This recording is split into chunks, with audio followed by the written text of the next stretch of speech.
प्रिय मित्रों, स्वागत है आपका आपके अपने चैनल स्टडी विद प्रदीप पे। प्यारे मित्रों, आपको बताते चलें कि हम लोग टीजीटी, पीजीटी और ईएलटी के लिए अपनी क्लासेस को आगे बढ़ा रहे हैं, जिसमें आज हम लोग पढ़ने वाले हैं रिस्पायरेशन के बारे में। तो हमने हिंदी में इसकी क्लासेस की हैं और आपको जो प्रैक्टिस पेपर डाइजेशन और एब्जॉर्प्शन पे प्रैक्टिस पेपर मिले हैं, 2 प्रैक्टिस पेपर मिल चुके हैं। तीसरा प्रैक्टिस पेपर आज आपको मिलेगा। लगातार आपकी क्लासेस आगे बढ़ रही हैं, आप उसे देखते रहिए, प्रैक्टिस पेपर करते रहिए।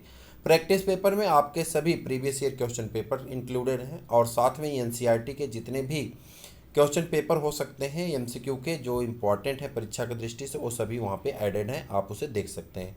तो आपके लिए बहुत बेहतरीन नोट्स हैं, बहुत बेहतरीन आपकी क्लासेस हैं, तो आप ज़रूर देखिए, आपको इसका लाभ मिलेगा। आज हम लोगों को जो डिस्कस करना है, जो पढ़ना है, वह मैटर है आपका अध्याय 17 यानी 17वां अध्याय पढ़ना है। और इसमें हम लोग श्वसन और गैसों के विनिमय के बारे में कुछ बातें यहाँ पे करने वाले हैं। आपको बता दें कि इसमें टॉपिक में इंक्लूड क्या क्या है। श्वसन के अंग इंक्लूड हैं, श्वसन की क्रियाविधि इंक्लूड है, गैसों का विनिमय है और गैसों का अभिगमन है, गैसों का नियंत्रण है और श्वसन संबंधी विकार, यानी 6 टॉपिक हैं। और पूरा चैप्टर आपका 1 से 1.5 घंटे लगेगा। आपको तसल्ली के साथ पूरे वीडियो को देखना है और एक एक करके सारी चीज़ों को समझने का प्रयास करना है और पढ़ना है। हम इसे जूम करेंगे और यहाँ से स्टार्ट करेंगे। मैंने आपको बताया था कि पाचन वाले चैप्टर में हम लोग 6 प्रकार के पोषक तत्वों को ग्रहण करते हैं, जिसमें से आपका ग्लूकोज सबसे ज़्यादा महत्वपूर्ण फैक्टर होता है। जब हम ग्लूकोज की बात करेंगे तो यहाँ से एनर्जी की बात, तो ग्लूकोज से हमको एनर्जी मिलती है। उसी एनर्जी का कैसे हम लोग तोड़ करके उसे अपने बॉडी में बदलेंगे। आपको एक छोटी सी बात यहाँ बता दें, आपने देखा कि जो कार्बन डाइऑक्साइड और पानी की सहायता से, कार्बन डाइऑक्साइड और पानी की सहायता से ग्लूकोज का फॉर्मेशन होता है, आप सब जानते हैं। लेकिन यहाँ पे सूरज की रोशनी होती है, यानी प्रकाश से आने वाली ऊर्जा किस में कन्वर्ट हो जाती है, यानी सोलर एनर्जी कन्वर्ट हो जाती है केमिकल एनर्जी में। और वही केमिकल एनर्जी जब हम लोग अपने बॉडी में डाइजेस्ट करते हैं ग्लूकोज को, तो उससे बॉडी की एनर्जी बन जाती है, जिसे एटीपी के रूप में बॉडी में स्टोर किया जाता है। तो ये सभी प्रक्रियाएं कैसी होती हैं, इनके बारे में एक एक करके यहाँ पे हम लोग अध्ययन करने वाले हैं। चलिए स्टार्ट करते हैं।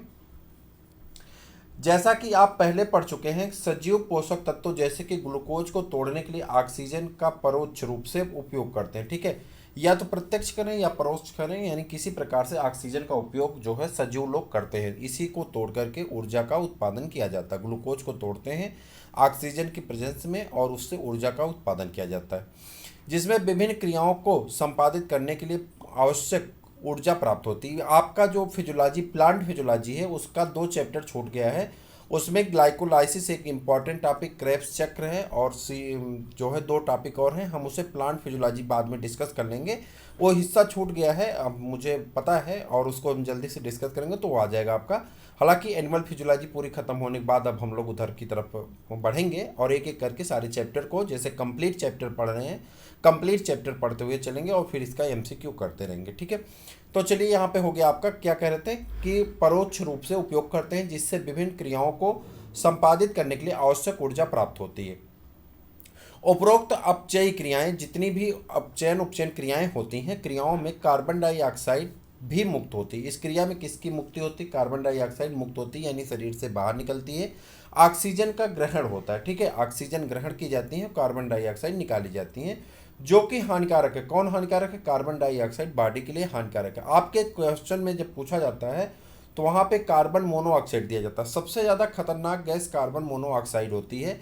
यह ब्लड में घुल जाती है और सफोकेशन हो जा से आपकी डेथ हो जाती है। ठीक है, यह जो हीमोग्लोबिन है उससे जो है कार्बन डाइऑक्साइड की तुलना में 4 गुना ज़्यादा एफिनिटी रखते हैं। एफिनिटी मतलब होता है लगाव रखती है, तो 4 गुना ज़्यादा लगाव रखती है। कौन? Carbon monoxide. तो खतरनाक कौन है? कार्बन मोनोऑक्साइड तुलना में कार्बन डाइऑक्साइड के। ठीक है, तो बात हो रही थी कार्बन डाइऑक्साइड भी मुक्त होती है, जो कि हानिकारक है। इसीलिए यह आवश्यक है कि कोशिकाओं को लगातार ऑक्सीजन उपलब्ध कराया जाए और कार्बन डाइऑक्साइड को बाहर मुक्त किया जाए। वायुमंडल में ऑक्सीजन और कोशिकाओं में उत्पन्न कार्बन डाइऑक्साइड के आदान प्रदान विनिमय की क्रिया को श्वसन यानी ब्रीथिंग कहा जाता है, तथा जब ये समानता, इसे क्या कहते हैं? श्वसन कहते हैं। देखिए, आप सभी गैसों को जब अपने लंग्स तक भरते हैं और फेफड़े में भरने के बाद गैसों में बचा हुआ जो अवशेष होता है, गैसें फिर वहीं से बाहर चली जाती हैं। इस क्रिया को हम लोग ब्रीथिंग कहते हैं। लेकिन जब वहाँ से गैसें छन करके अंदर जाती हैं और उसका श्वसन में उपयोग किया जाता है, यानी वो ग्लूकोज का पाचन करने लगती हैं, तब उसी को श्वसन कहा जाता है। थोड़ा सा अंतर है, यानी ऊर्जा का उत्पादन हो, गैसों के आदान प्रदान में ग्लूकोज का टूटना हो और ऊर्जा का उत्पादन हो, उसे हम लोग श्वसन के रूप में जानते हैं। अपने हाथों को अपने सीने पर रखिए। आप सीने को ऊपर नीचे होने का अनुभव कर सकते हैं। आप जानते हैं कि यह श्वसन के कारण है। हम श्वास लेते हैं। इस अध्याय में निम्नलिखित खंडों में श्वसन अंगों और उनकी क्रियाविधियों का वर्णन हम लोग करने वाले हैं। पहली टॉपिक आपकी आ जाती है यहाँ पे, श्वसन के अंग। हम लोग पिछली बार जब हम लोग तैयारी कर रहे थे, पिछली बार बहुत कम समय में, 1 सेकंड के लिए हम माफ़ी चाहेंगे, तो हम लोग बात कर रहे हैं यहाँ पे कि श्वसन के अंग कौन कौन से हैं। यहाँ से आपके प्रश्न पूछे जाते हैं। 1 मिनट हम कहीं कुछ चर्चा कर रहे थे तो छूट गया, तो आगे फिर से यहाँ से स्टार्ट करते हैं। हमको श्वसन के अंग पढ़ने थे, आप ही में से किसी का फ़ोन आ गया था तो टाइम लग जाता है उसमें 1-2 मिनट, ठीक है। तो इसमें देखिए श्वसन के अंग में तो हम बात कर रहे थे यहाँ पे कि अलग अलग जीवों में श्वसन की अलग अलग विधियाँ होती हैं। हम लोग जब पिछली बार तैयारी कर रहे थे, पिछली बार बहुत कम समय मिला था। आप में से ज़्यादातर लोग पिछली क्लास में हमसे जुड़े थे और 10 से 12 लोगों का टीजीटी में सिलेक्शन हुआ था और पीजीटी में 4 से 5 लोगों का सिलेक्शन हुआ था, जिनके काल पीडीएफ हमारे पास अभी भी रखे हुए हैं। तो आप में से भी, आप सबका भी होगा। तो सिलेक्शन हुआ था, लेकिन हमारे पास सिर्फ पिछली बार 30 से 40 दिन मिला था। तो उसमें हम लोग बहुत छोटे छोटे वीडियोज करके श्वसन अंग को अलग से कर लिए थे, बॉडी के जो बोन्स होती हैं उसे अलग से कर लिए थे। तो ऐसे करके हमने छोटे छोटे वीडियो जो बहुत सारी चीज़ें जो परीक्षा की दृष्टि से महत्वपूर्ण थे कवर किए थे। इस बार हमारा पूरा प्रयास है कि हम सारी चीज़ों को आपको एज मैटर के रूप में प्रोवाइड करा पाएँ। बहरहाल अभी पूरा जो चल रहा है इसे करते रहिए, मन से पढ़िए। यही सारी चीज़ें आपको बाद में रटना पड़ता है, यहाँ पे मन से पढ़ेंगे तो आप निश्चिंत होकर के याद भी कर पाएंगे, ठीक है। अब मेरी बात को ध्यान सुनिए। पिछली बार हम लोग कुछ चर्चा कर रहे थे जो रुक गई थी 1 मिनट के लिए, और फिर अब हम लोग कंटिन्यू करते हैं श्वसन के अंग, ठीक है।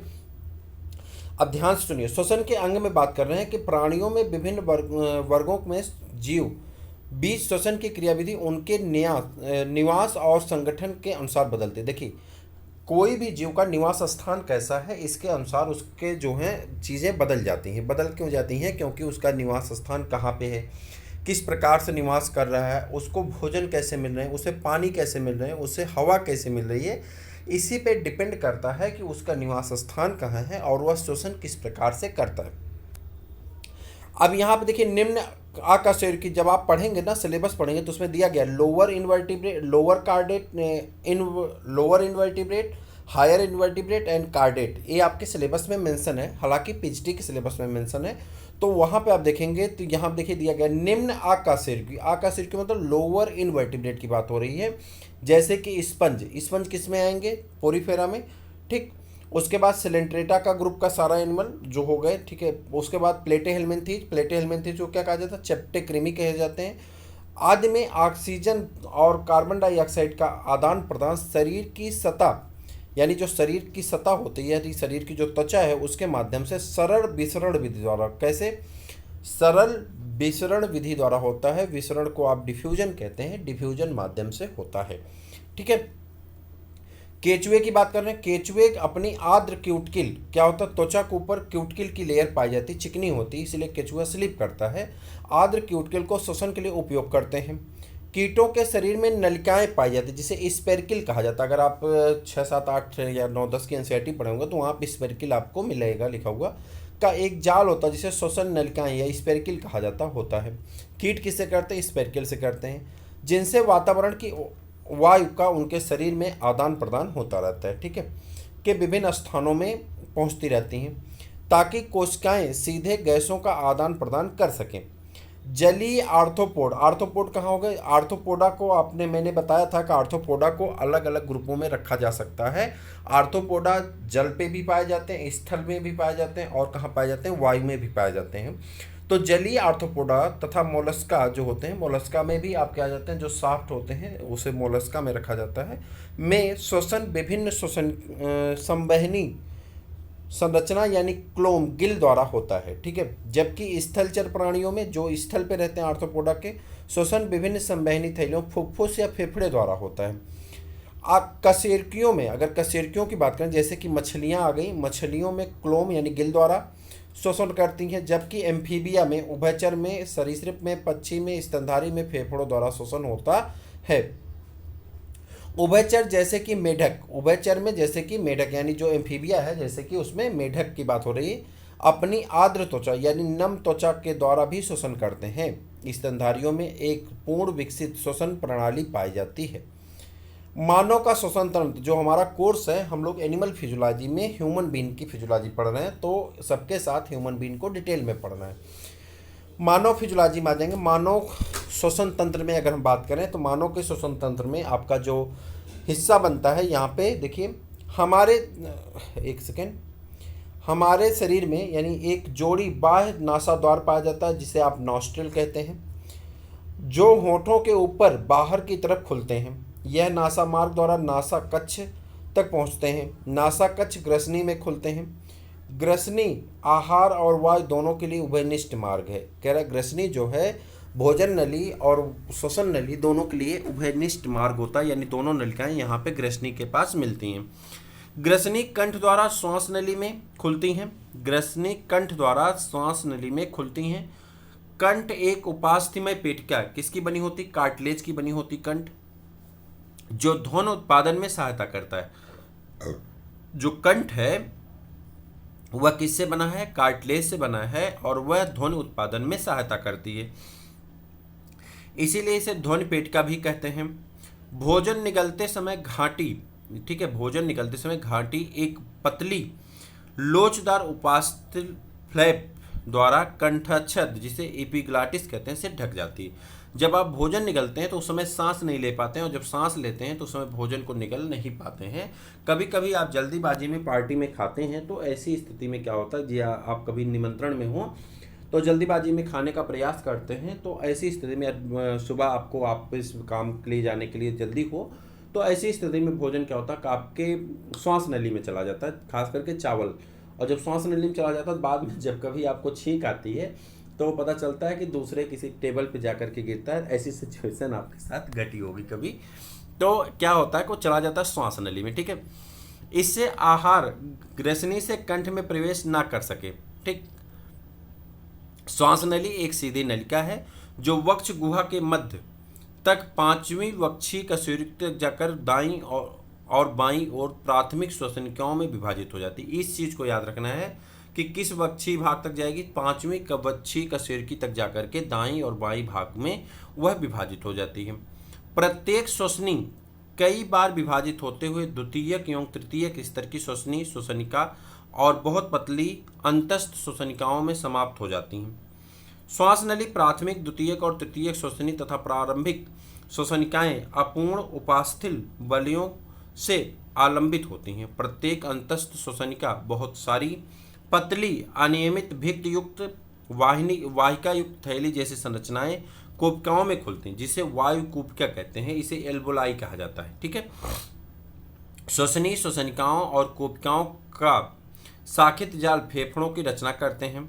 हमारे दो फेफड़े हैं, जो एक द्विस्तरीय फुफ्फुस आवरण यानी प्लूरा, देखिए यहाँ पे हमारे दो फेफड़े होते हैं, जो एक द्विस्तरीय फुफ्फुस आवरण यानी फुफ्फुस आवरण जिसे प्लूरा से ढके रहते हैं, और इनके बीच में फुफ्फुस वर्णी द्रव्य भरा रहता है, ठीक, यानी प्लूरल फ्लूइड भरा रहता है। यह फेफड़े की सतह पर घर्षण कम करता है। बाहरी फुफ्फुस वाहिनी झिल्ली वक्षीय पर्त के निकट संपर्क में रहती हैं, जबकि आंतरिक फुफ्फुस वर्णी झिल्ली फेफड़े की सतह के संपर्क में होती है।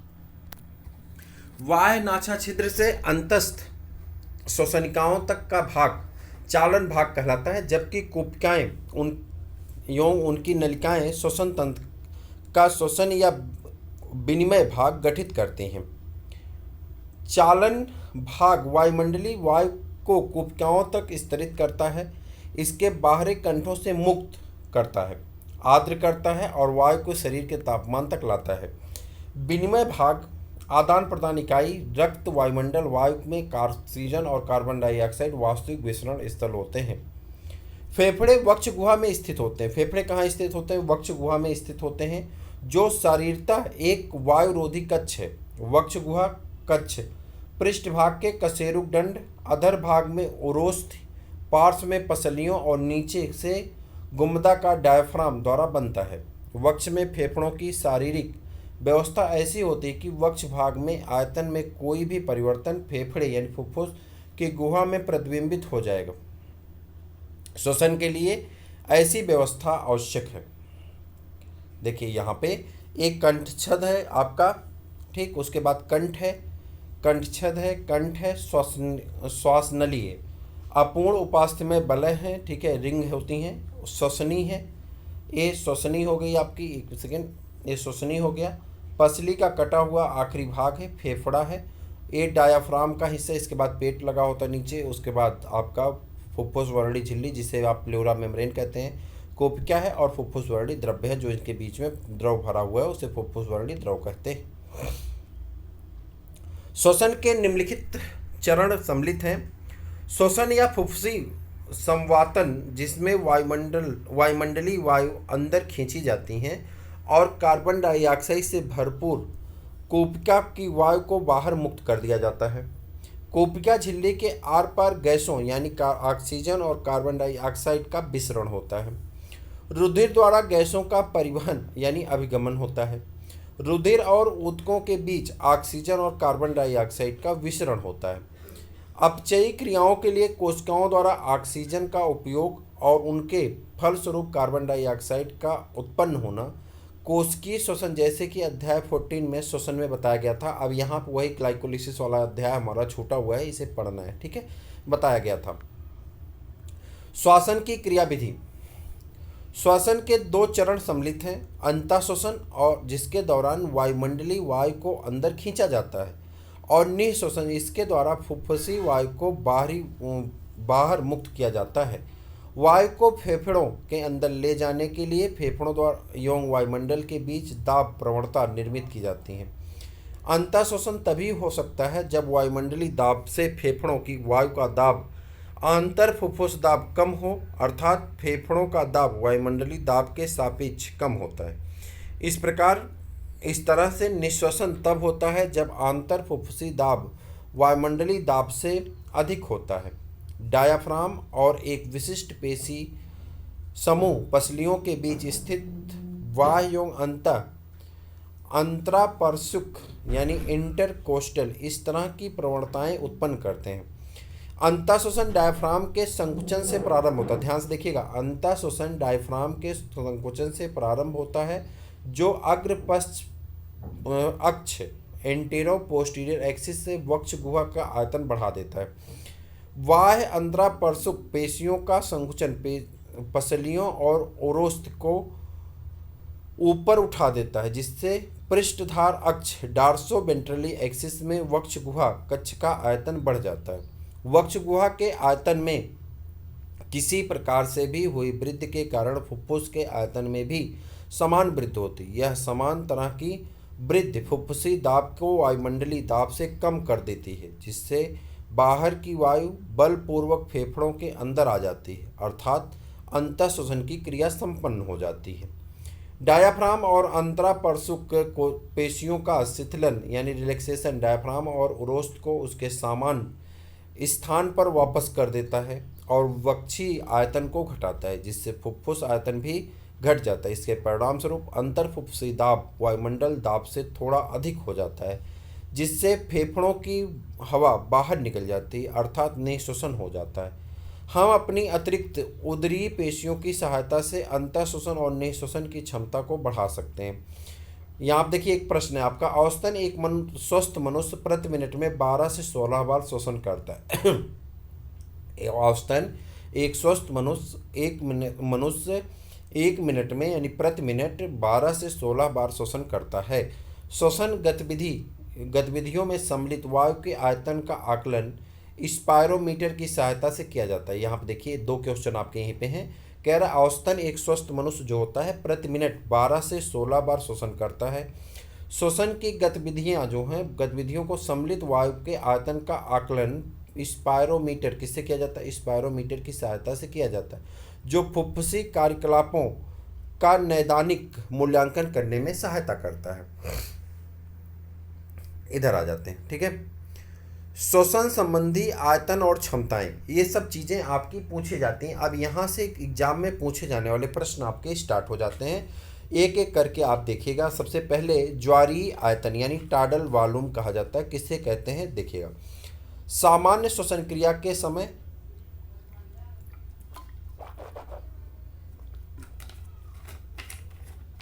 एक सेकेंड कह रहे थे सामान्य श्वसन क्रिया के समय प्रति श्वास अंतःश्वासित या निश्वासित वायु का आयतन यह लगभग 500 ml होता है। देखिए कह रहा है सामान्यतः श्वसन क्रिया के समय प्रति श्वास यानी एक बार सांस लेने पे अंतःश्वासित अंदर गई सांस या निश्वासित बाहर निकली सांस का आयतन कितना होता है 500 ml, यानी सीधे सीधे कहें तो आधा लीटर होता। कितना होता है? आधा लीटर होता है। ठीक होता अर्थात स्वस्थ मनुष्य जो होता है, स्वस्थ मनुष्य में लगभग 6000 से 8000 मिलीलीटर वायु प्रति मिनट की दर से अंतःश्वासित निश्वासित कर सकते हैं। यानी एक व्यक्ति कितने में, अर्थात एक स्वस्थ मनुष्य 6000 से 8000 मिलीलीटर वायु प्रति मिनट की दर से क्या करता है, अंतःश्वासित या निश्वासित कर सकता है। ठीक है, समझ में आई बात। कह रहा है कि एक सांस में जब हम एक बार सांस लेते हैं तो 500 से ml तक लगभग बातें गैस हमारे बॉडी में चली जाती हैं। अगर हम 500 ml को मान लें, हमने कहा कि एक स्वस्थ मनुष्य 12 बार से 16 बार तक क्या करता है, श्वसन करता है। 12 बार तक अगर श्वसन करता है तो 12 गुणे 5 कर देंगे 6000 हो जाएगा, और 16 गुणे 5 कर देंगे तो 8000 हो जाएगा। यानी लगभग 6000 से 8000 लीटर गैस का आदान प्रदान हम लोग 1 मिनट में अपने लंग्स से कर लेते हैं। सीधे सीधे कहें तो 6 लीटर से लेकर के 8 लीटर तक गैसों का आदान प्रदान हम लोग अपने फेफड़े के द्वारा 1 मिनट में करते हैं। मुझे उम्मीद है कि आप इस बात को समझ गए होंगे। चलिए आगे बढ़ जाते हैं, नंबर 2 पे आ जाते हैं। इसको थोड़ा छोटा करेंगे और ये बड़ा बड़ा लिखा गया था। अंतःश्वसन सुरक्षित आयतन, अंतःश्वसन यानी इंस्पायरेटरी रिजर्व वॉल्यूम, यानी रिजर्व किया गया IRV क्या है, जो हमारी शरीर के अंदर फेफड़े में रिजर्व श्वास होते हैं उसकी बात कर रहे हैं। वायु आयतन की वह अतिरिक्त मात्रा जो एक व्यक्ति बलपूर्वक अंतःश्वासित कर सकता है, मतलब बलपूर्वक जितना आप अपना बल लगा करके गैस को अपने अंदर खींच सकते हैं, यह क्या कहलाती है, अंतर रिस्पायरेटरी या क्या कहते हैं, अंतःश्वसन सुरक्षित आयतन कहलाता है। यह औसतन 2.5 लीटर से लेकर के 3 लीटर तक हो सकता है। कितना हो सकता है, 2500 ml से 3000 ml तक हो सकता है। निश्वासित यानी कितनी आप गैस को निकाल सकते हैं ज़बरदस्ती, तो उसके बारे में बात की जा रही है। तो अंदर कितना ले सकते हैं, 2.5 लीटर से 3 लीटर। निकाल कितना सकते हैं ज़बरदस्ती, अगर निकालना चाहें तो 1 से 1.25 लीटर गैस आप ज़बरदस्ती अपने बॉडी से निकाल सकते हैं। यानी 1000 ml से 1100 ml गैस को आप ज़बरदस्ती सांस निकालना चाहें कि हमारे शरीर में एकदम सांस ना रहे, तो ज़बरदस्ती सांस कितने निकाल सकते हैं, लगभग 1 लीटर से 1.25 लीटर तक। मेरी बात शायद आप समझ रहे होंगे, मुझे पूरा उम्मीद है कि आप समझ रहे होंगे। अगर आपको वीडियो अच्छा लग रहा है तो आप लाइक ज़रूर किया करिए, अपने मित्रों को भी शेयर किया करिए। देखिए अगर आप टीजीटी पीजीटी की तैयारी कर रहे हैं, ELT की तैयारी कर रहे हैं, तो आपको बहुत धैर्यपूर्वक पढ़ने की आदत डालनी पड़ेगी। मैं अगर इसे बाँच करके ख़त्म करना हो तो बहुत जल्दी ख़त्म कर दूंगा। और मैंने देखा है बहुत सारे ऐसे चैनल चल रहे हैं जहाँ पे फीस भी आपसे मोटी मांगी जा रही है। हमने तो फीस कुछ नहीं रखी है, फ्री में चला रहे हैं आपके लिए। आपको इच्छा होगी तो आप देना चाहेंगे तो आप हमें कॉल करके दे दीजिएगा। व्हाट्सअप से भी आप शेयर कर सकते हैं, फेसबुक से, उस पर क्या कहते हैं, बाकी ऐप से, किसी ऐप से आप शेयर करना चाहें तो कर सकते हैं। आपकी अपनी इच्छा होगी, जब ज़रूरत हमें समझ में आएगी तो हम आपसे ज़रूर कहेंगे, ज़रूर मांगेंगे। ठीक है, लेकिन अभी हमारी इतनी रिक्वायरमेंट है कि आप जी लगा के पढ़िए। जब आपका सिलेक्शन होगा, आपको लगेगा कि हमारे पढ़ाए गए क्लासेस से, नोट से आपको लाभ हुआ है, तो आप ज़रूर पेड कर दीजिएगा, कुछ ज़रूर दे दीजिएगा। फ्री की शिक्षा नहीं लेनी चाहिए, 1 रुपये ही दान कर दीजिएगा, लेकिन कर दीजिएगा। ठीक है, लेकिन अभी आपका पूरा मोटो ये होना चाहिए कि आपको इन किन प्रकारेण अपनी तैयारी को इतना प्रिपेयर करना है, इतना अपने आप को प्रिपेयर करना है कि जो भी वैकेंसी पहली गुजरे आपके सामने से, उसमें आपका सिलेक्शन हो। जिस दिन सिलेक्शन हो जाएगा, आप स्वेच्छा से जो इच्छा होगी, नीचे नंबर है, आप उस पर व्हाट्सअप करके पूछ लीजिएगा, आप पैसा दे दीजिएगा। ठीक है, जो आपकी इच्छा होगी, दबाव कोई नहीं। लेकिन उसके पहले एक छोटी सी रिक्वेस्ट है कि आप ज़रूर पढ़िए, मन लगा के पढ़िए और धैर्यपूर्वक पढ़िए। ठीक है। अगर सार्टिक की बात आएगी तो वह भी मैंने किया था, जब कम समय था तो हमने सार्टिक क्वेश्चन कलेक्शन पीडीएफ बना करके आपको हम बहुत तेज़ी के साथ सारी चीज़ें कराए थे। वो दिन आएगा तो हम ज़रूर कर देंगे, लेकिन अभी स्थिरता से पढ़िए जो आपके लिए अच्छा होगा, और शायद मुझे पता है कि इसका लाभ आपको अवश्य एग्जाम में देखने को मिलेगा। ठीक है, बात कर रहे हैं अवशिष्ट आयतन। हाँ, एक चीज़ मैं यहाँ पे वादा कर दूँ, पैसे की बात हो गई तो कुछ लोग भ्रमित हो जाएंगे। मैं पूरी ज़िंदगी जब तक मैं चैनल चलाऊँगा, चाहे इंडिविजुअल चलाऊँ या इसे अपने और टीचर को रख करके मैं चलवाऊँ, आपसे मैं वादा करता हूँ कि चैनल कभी पेड नहीं चलेगा। मैं ये मान के चलिए सदा चैनल फ्री चलेगा। आपका कंट्रीब्यूशन जो भी होगा, जो भी आप सब में से जो लोग भी कंट्रीब्यूट करेंगे, मैं किसी पे दबाव नहीं डालूंगा, जिसकी भी जैसी सिचुएशन होगी जो लोग भी कंट्रीब्यूट करेंगे, लेकिन सिलेक्शन से पहले नहीं, आपका सिलेक्शन होगा तब करिएगा। जो भी आप कंट्रीब्यूट करेंगे उस कंट्रीब्यूट का पैसा चैनल में ही खर्च होगा, उससे हम अपने पास यूज नहीं करेंगे। और उससे तैयार किया गया मटेरियल, उससे तैयार किया गया जो भी इक्विपमेंट होंगे, जो भी टूल्स आएंगे लगेंगे, वो सभी आपके आने वाले भाई बहन या आपके बच्चों सबके लिए काम आएगा, उसी के लिए लगेगा। हम उसे पर्सनली यूज नहीं करेंगे, ये हम आपसे बता देते हैं। बस आपसे रिक्वेस्ट है कि आप मन से पढ़िए, सिलेक्शन होगा आप पैसे दीजिएगा, आपको लगेगा कि देना चाहिए, किसी ने परिश्रम किया था तो आप ज़रूर दीजिएगा। ठीक है, लेकिन दबाव कोई नहीं है, आप मन से पढ़िए, निश्चिंत होकर पढ़िए। ठीक है, चले अब तो पैसे की बात पे कुछ लोग डिस्टर्ब हो गए थे, डिस्टर्ब मत होइए, मस्ती से पढ़िए यार, पढ़ना लिखना है, मस्ती करना है, एकदम फ्रेंड की तरह रहिए। ये मान लीजिए कि एक फ्रेंड है, कोई हेल्प कर रहा है, टीचर मानेंगे तो डिस्टर्ब रहेंगे, फ्रेंड मान चलिए मस्त रहिए। ठीक है, चलिए अब देखिए अवशेष की बात हो रही। कुछ होते हैं ना अवशेष लोग होते हैं, ठीक है। तो अवशेष क्या है, अवशिष्ट आयतन किसे कहते हैं। अब हमने तीन चीज़ें पढ़ ली कि हम 1 मिनट में 500 ml गैस को हम लोग सांस के रूप में लेते हैं। 12 से 15 बार 1 मिनट में, 12 से 16 बार हम लोग सांस लेते हैं 1 मिनट में। एक बार के सांस लेने में 500 ml गैस लेते हैं, तो 12 से 15 बार में हम लोग 6000 से 7000 ml गैस को 8000 ml गैस को खींचेंगे। यानी 6 लीटर से 8 लीटर गैस का आदान प्रदान हम लोग 1 मिनट में करते हैं। फिर हुआ कि हम कितनी गैस को ज़बरदस्ती फोर्सली अगर खींचना हो तो कितनी गैस को खींच सकते हैं। तो कहा कि भैया देखो 2.5 लीटर से लेकर के 3 लीटर गैस तुम ज़बरदस्ती फोर्सली खींच सकते हो। कहा ज़बरदस्ती निकाल कितना सकते हैं, कहा निकालने के लिए भाई कम निकलेगा, वो निकलेगा कितना, 1 लीटर से 1.25 लीटर। अब कहा बचा कितना रह जाएगा, आपके शरीर में बचा कितना रह जाएगा उसको बताना। देखिए कह रहा यहाँ पे कहाँ चला गया भाई, आ जाओ इधर आ जाओ। हाँ, कह रहा वायु का वह आयतन जो बलपूर्वक निःश्वसन के बाद फेफड़ों में शेष रह जाता है। यानी बलपूर्वक आप सांस निकाल लिए कि एकदम हमारे फेफड़े में एक बूंद सांस नहीं रहने देना है, जितनी जान थी उतनी जान लगा के निकाल दिए, उसके बावजूद भी आपके फेफड़े में 1.25 लीटर गैस तक लगभग, यानी 1100 ml से लेकर के 1200 ml तक गैस आपके फेफड़े में क्या रह जाती है, रिजर्व रह जाती है, जिसे रिजिडुअल वॉल्यूम कहते हैं। पूरी नहीं निकाल सकते आप, उतनी रिजर्व बची रह जाती हैं। ठीक है, इसी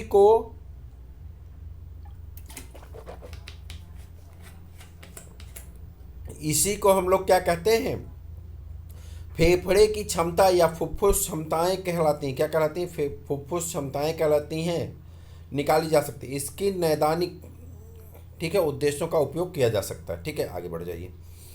अंतः श्वसन क्षमता यानी इंस्पायरेटरी कैपेसिटी जो है वो आईसी क्या है, कह रहा है सामान्य निःश्वसन जो आप सामान्य सांस को निकाल रहे हैं, उपरांत वायु की कुल मात्रा जो व्यक्ति के अंतः श्वसन में रह जाता है, यानी सीधे सीधे कहते हैं टाडल वॉल्यूम और इंस्पायरेटरी रिजर्व वॉल्यूम जो होगा वही आपका क्या हो जाता है, आईसी हो जाता है। यानी आईसी इक्वल टू क्या हो जाएगा आपका टीबी प्लस IRB निकाल लेंगे।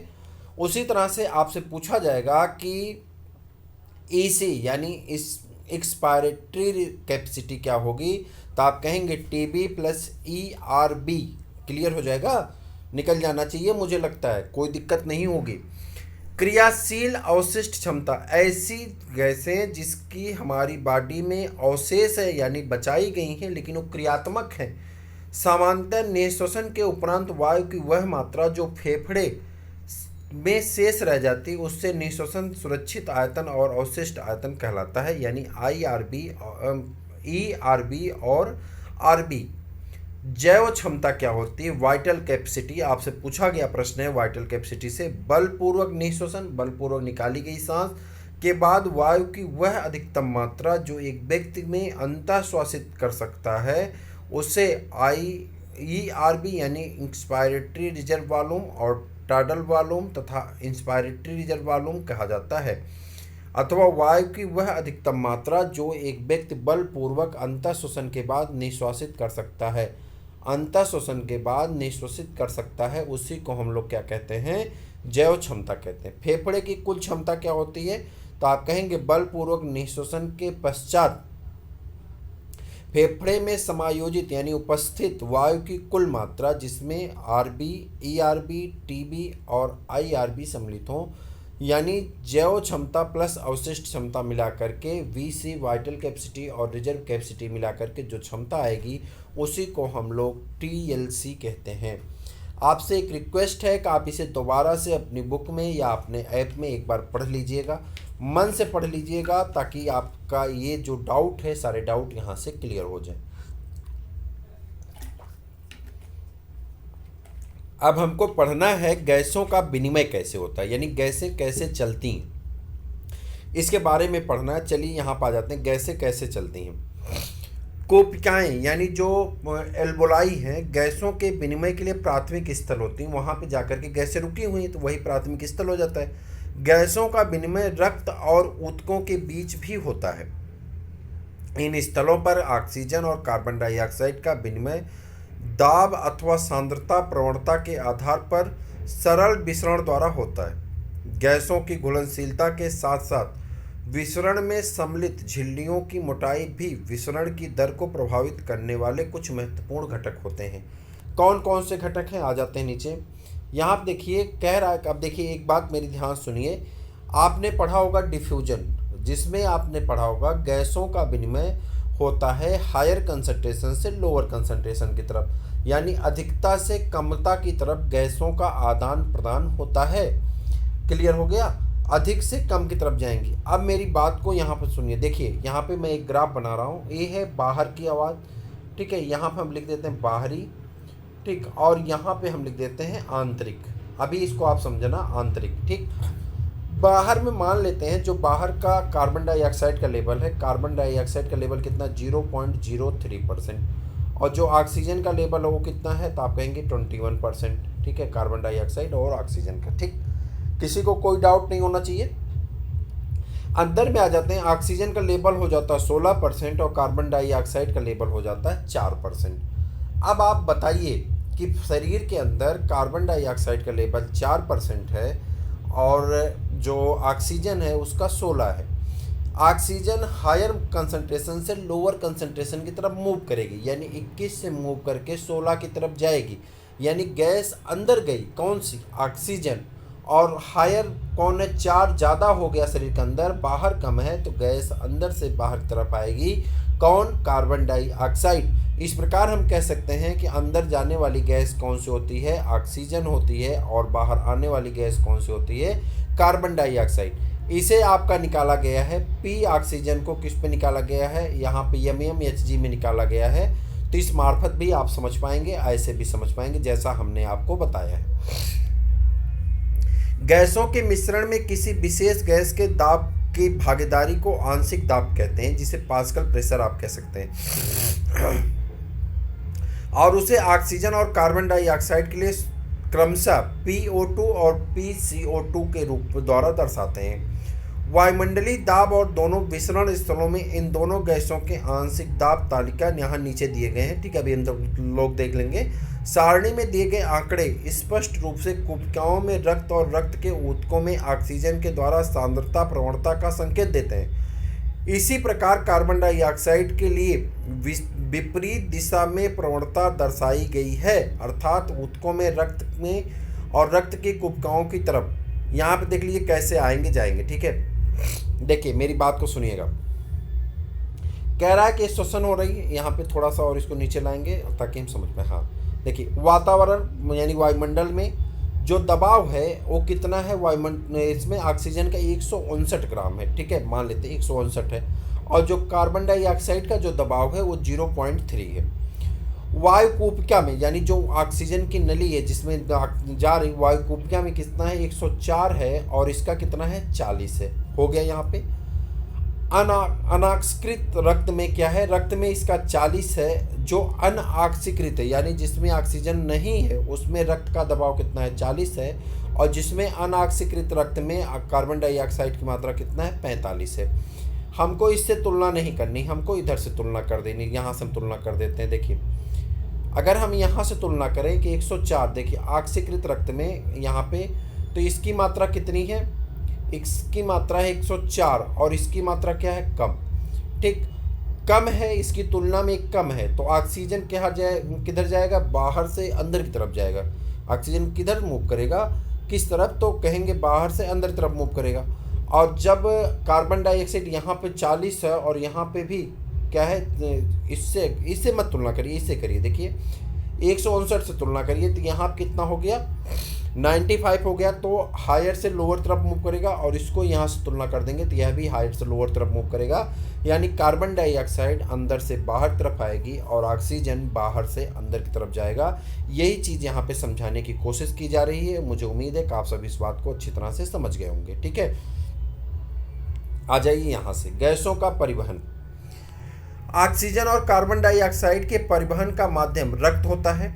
लगभग 97% ऑक्सीजन का परिवहन रक्त की लाल रक्त कणिकाओं द्वारा होता है। ध्यान से देखिएगा, कह रहा है लगभग 97%, एक मिनट, लगभग 97% ऑक्सीजन का परिवहन जो होता है लाल रक्त कणिकाओं द्वारा होता है। शेष 3% ऑक्सीजन का प्लाज्मा द्वारा घुल्य अवस्था में होता है। 97% रक्त को कौन ले जाता है, आरबीसी ले जाता है। और 3% ऑक्सीजन को कौन ले जाता है, 3% ऑक्सीजन को ले जाता है प्लाज्मा। यानी 97% ऑक्सीजन का ट्रांसपोर्ट आरबीसी करता है, 3% ऑक्सीजन का ट्रांसपोर्ट प्लाज्मा करता है। क्लियर हुआ। लगभग 20 से 25% कार्बन डाइऑक्साइड का परिवहन, कार्बन डाइऑक्साइड की बात कर रहे हैं, लगभग 20 से 25% कार्बन डाइऑक्साइड का परिवहन लाल रक्त कणिकाओं द्वारा होता है, जबकि 70% बाइकार्बोनेट के रूप में अपगमित होती हैं। लगभग 60% कार्बन डाइऑक्साइड का जो है किसके द्वारा होता है, प्लाज्मा के द्वारा होता है। ये पैराग्राफ आपके लिए बहुत महत्वपूर्ण है। यहाँ से आपको प्रश्न देखने को आपके एग्जाम में मिल जाएंगे। इसे आप फिर से एक बार देख लीजिए, मैं दोहरा दे रहा हूँ। कह रहे हैं कि ऑक्सीजन और कार्बन डाइऑक्साइड के परिवहन का माध्यम रक्त होता है। जो आरबीसी होती है उससे 97% ऑक्सीजन का ट्रांसपोर्ट होता है और 3% जो है प्लाज्मा का ट्रांसपोर्ट होता है। लगभग 20 से 25% जो है कार्बन डाइऑक्साइड का ट्रांसपोर्ट लाल रक्त कणिकाएं करती हैं, जबकि 70% बाइकार्बोनेट के रूप में अपगमित होते हैं। लगभग 7% कार्बन डाइऑक्साइड का ट्रांसपोर्टेशन यानी परिवहन किसके द्वारा होता है, प्लाज्मा के द्वारा होता है। ठीक, चलिए ऑक्सीजन का परिवहन। हीमोग्लोबिन लाल रक्त कणिकाओं में स्थित एक लाल रंग का लौह युक्त वर्णक है। हीमोग्लोबिन के साथ उत्क्रमणी यानी रिवर्सिबल ढंग से बंधकर ऑक्सीजन ऑक्सी हीमोग्लोबिन का गठन कर सकता है। प्रत्येक हीमोग्लोबिन अणु अधिकतम 4 ऑक्सीजन अणुओं के वलय वहन कर सकते हैं। हीमोग्लोबिन के साथ ऑक्सीजन का बंधना प्राथमिक तौर पर ऑक्सीजन के आंशिक दाब से संबंधित है। कार्बन डाइऑक्साइड का आंशिक दाब, हाइड्रोजन आयन सांद्रता और तापक्रम कुछ अन्य कारक हैं जो इस बंधन की बाधित कर सकते हैं। हीमोग्लोबिन की ऑक्सीजन से प्रतिशत संतृप्त को फास्पी मतलब पावर पे ऑक्सीजन के सापेक्ष आलेखित करने का सिग्मॉइड वक्र प्राप्त होता है, एक कर्व प्राप्त होता है। इसको यहाँ पे दर्शाया गया है। ठीक है, इस वक्र को वियोजन वक्र यानी डिसेक्शन वक्र कहते हैं, जो हीमोग्लोबिन में ऑक्सीजन बंधन को प्रभावित करते हैं। अगर P carbon dioxide, hydrogen ion सांद्रता आदि घटकों के अध्ययन में अत्यधिक सहायता करते हैं। कोशिकाओं में जहां उच्च कार्बन PO2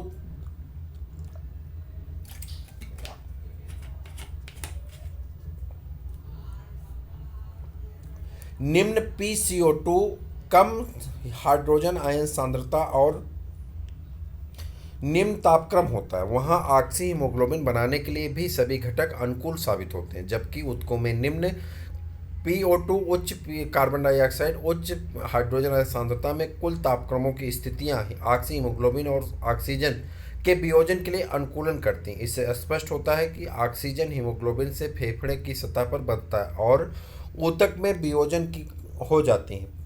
प्रत्येक कार्बन 100 ml ऑक्सीजन जनित रक्त सामान्य शरीर में क्रियात्मक स्थितियों में ऊतकों को लगभग 5 मिलीलीटर ऑक्सीजन प्रदान करता है। कार्बन डाइऑक्साइड का परिवहन।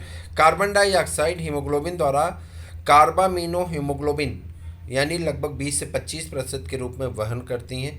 यह बंधनीयता बंधन यानी कार्बन डाइऑक्साइड को आंशिक दाब से संबंधित होती।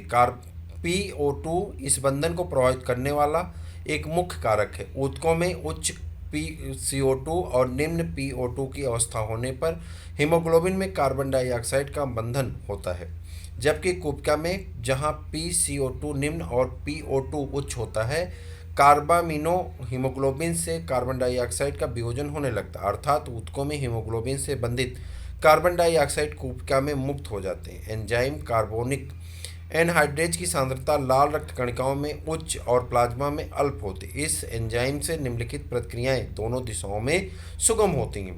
ठीक है, ऊतकों में अपचय के कारण कार्बन डाइऑक्साइड अधिक होती हैं और कार्बन डाइऑक्साइड रक्त RBC और प्लाज्मा में विसरित होती हैं, जो कार्बोनेट और हाइड्रोजन आयन बनाती हैं। कुपिका में कार्बन डाइऑक्साइड कम होने से प्रक्रियाओं की दिशा विपरीत हो जाती है, जिससे कार्बन डाइऑक्साइड और वाटर बनते हैं। इस तरह कार्बोनेट के रूप में ऊतक स्तर पर ग्रहित और कुपिकाओं को प्रभावित करने की ठीक है प्रभावित कार्बन डाइऑक्साइड बाहर की तरफ पुनः निकल जाती है। ठीक, चलिए श्वसन का नियमन, श्वसन रेगुलेशन ऑफ रिस्पायरेशन क्या होता है?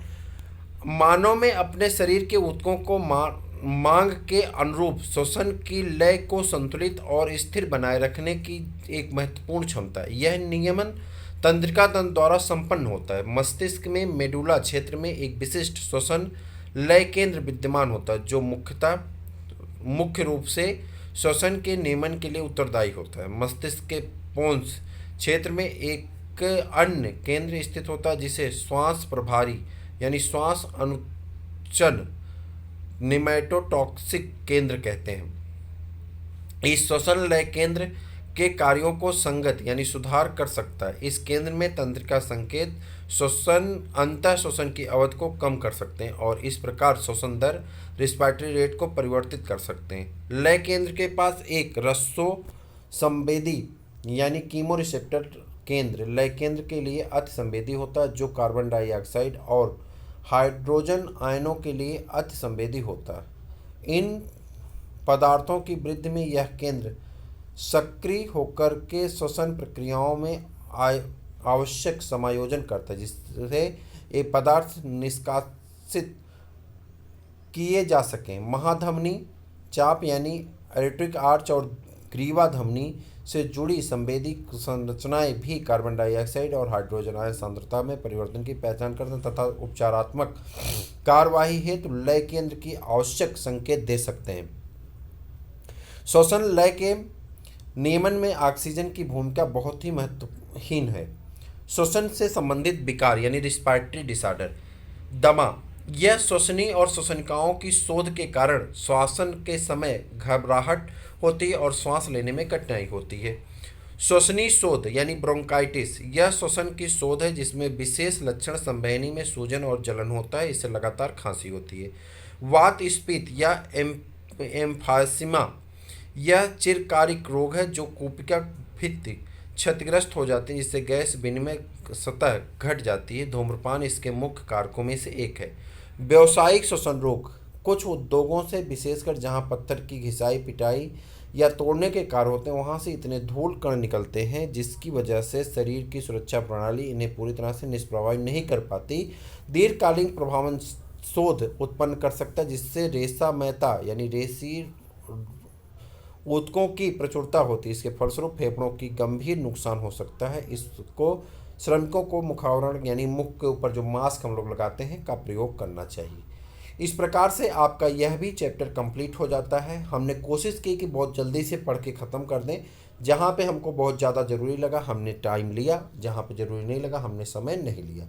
इसके भी आपको एमसीक्यू क्वेश्चन जल्द ही देखने को मिल जाएंगे। आप डाइजेस्टिव सिस्टम के दोनों पीडीएफ आपको मिल गए होंगे, नहीं मिले होंगे तो आपको मिल जाएंगे। आप नंबर पे, इस नंबर पे व्हाट्सअप कर दीजिए 8004109989 पे आप व्हाट्सअप कर दीजिए, आपको दोनों भी पीडीएफ आपको मिल जाएंगे। नीचे नंबर लिखा गया है, वहाँ से नंबर देख करके आप कर दीजिए, आपको पीडीएफ मिल जाएंगे एमसीक्यू को। आप देखते रहिए, अपने मित्रों को शेयर करते रहिए। फिर मिलते हैं किसी और वीडियो में, तब तक के लिए इजाज़त दीजिए। जय हिंद।